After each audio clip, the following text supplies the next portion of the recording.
I'm not sure how I'm supposed to speak after you guys. Good evening. The Gemara in Pesachim Daf Samachet Amud Bet, 68b, brings down a machloket between Rabbi Eliezer and Rabbi Yoshua regarding the nature of Yom Tov. What is the correct conduct on Yom Tov? Rabbi Eliezer says we have a stark choice. Either we celebrate through eating and drinking, or we sit in the Beit Midrash and study Torah. O kulo laHashem, o kulo lachem. Rabbi Yoshua says we split the day. Eat and drink, and spend time learning Torah. Chetzio laHashem, v'chetzio lachem. When it comes to Shavuos, however, Rabbi Elazar states that everyone agrees, lachem, eating and drinking must be part of the Chag. Why? Yom shenitna bo Torah. It's the day that the Torah was given. Now this seems counterintuitive. Shouldn't we spend the holiday that is the celebration of Torah immersed in its study? The Gemara is making an important point. Yes, Talmud Torah is ultimately our real source of joy. But we are not angels. The study of Torah must be incorporated into our lived reality. Chatzi lachem. And there's the Chatzi Lashem celebration, the dedication to Torah study, to the service of God that characterizes who we are at our core, delighting in our hard-won participation in the chain of tradition, Torah Sheba'al Peh. Adina, Aliza, Amy, and Dahlia. Tonight's celebration is LaHashem, a recognition of the tremendous work you have put into learning, not just now, but your entire lives.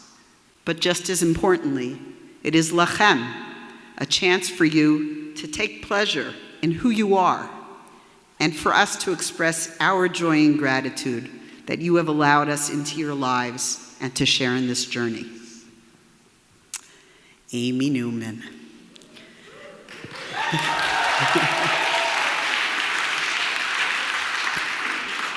I feel so blessed that I have had the opportunity to learn with you again.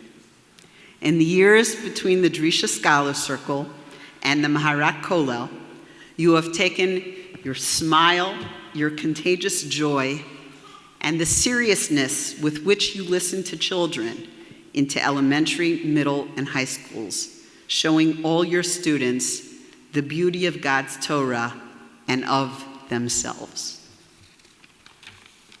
Aliza. Halacha va'agada, mathematics and Tanakh. Having learnt with you, I have to concede that the literary mind and the analytical mind can be one and the same. You claim that your love is Tanakh, but I think it's also Gemara, Halacha, in fact, any Torah or Chachma that you put your mind to. And the learning you love most is the thousands of Mishnayos you have learned with Rina. Dahlia, I've had the privilege of knowing you for many years. I recall our conversations. I recall your dancing, not mine, yours, both of which demonstrate the sensitivity and the aesthetic sensibility that you bring to Torah, to the Torah you learn and teach. I am so grateful that I got the chance to spend more time learning with you. Our time together pushes me to be a better person, a better Ovedet Hashem. Adina.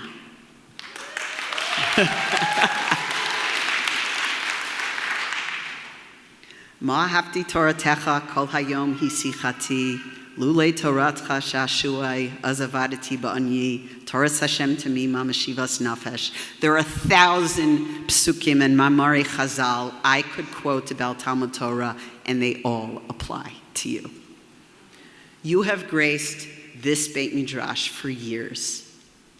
I know you would say that you love learning from the faculty at Maharat, and I know you do, but I am supremely confident that I speak for every Rebbe every teacher, every Talmid and Talmidah when I say that we feel incredibly privileged to have learned from you, your Torah, your Midot, and your superlative Kibud Horim. Aliza, Dalia, Adina, and Amy. Each of you has spent your careers teaching, nurturing the minds and neshamot of children, young people, and adults. Each of you has spent a lifetime at Mea ve'esrim shana, teaching Torah through your personal example.